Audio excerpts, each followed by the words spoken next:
This is how we stitch together all the multiple video takes of the television, the literal television, uh, for the final actual file of the video. I know I've been showing other like animated things throughout, but this is what the video actually looks like in the end. We fed things through a laptop into the television and then recorded the television on a few different takes. And this is actually the output as it's happening. But there were different settings that we used to record at. So obviously, we named them appropriately. They might be too small to see, but the purple takes are what we called neutral, where we didn't really mess with the image too much being fed into the television. It was kind of just whatever actual natural effect a CRT TV gives to this video. But then the other ones had some changes where we brightened things up for one that we've called bright, so that you could see a lot more of what was happening. The only thing with it is that based on what the particles were really doing, it might not have looked as great for some shots. So we didn't want to use it because it'd be too bright, especially these ones with like my mouth.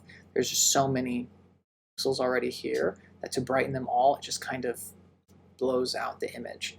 And then there's a distortion pass and a second distortion pass. And thank you again to David for letting us use his analog video distorter box, which allowed us to actually feed the signal that was coming from my computer first into that.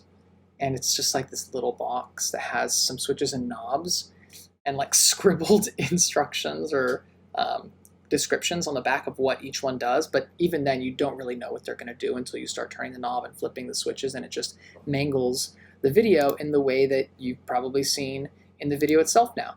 So we had distortion, happening in the pixel mapping to myself with the particles.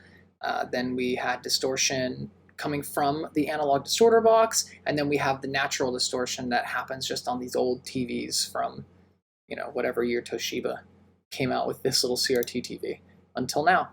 So there's just like so many steps of degradation that this whole thing went through that really made it unpredictable in the end and really fun. But once we stitched all of our favorite takes together here, we kind of have one big file to go off of, and we can color grade the entire thing so as to give it a slightly different appearance.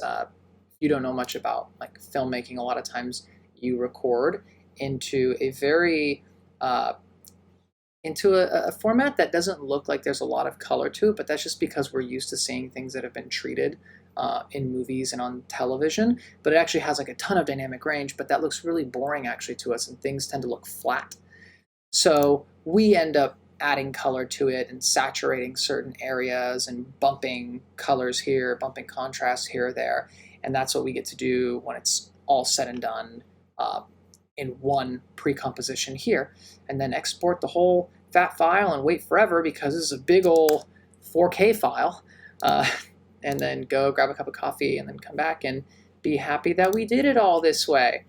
And I hope you're all happy we did it all this way.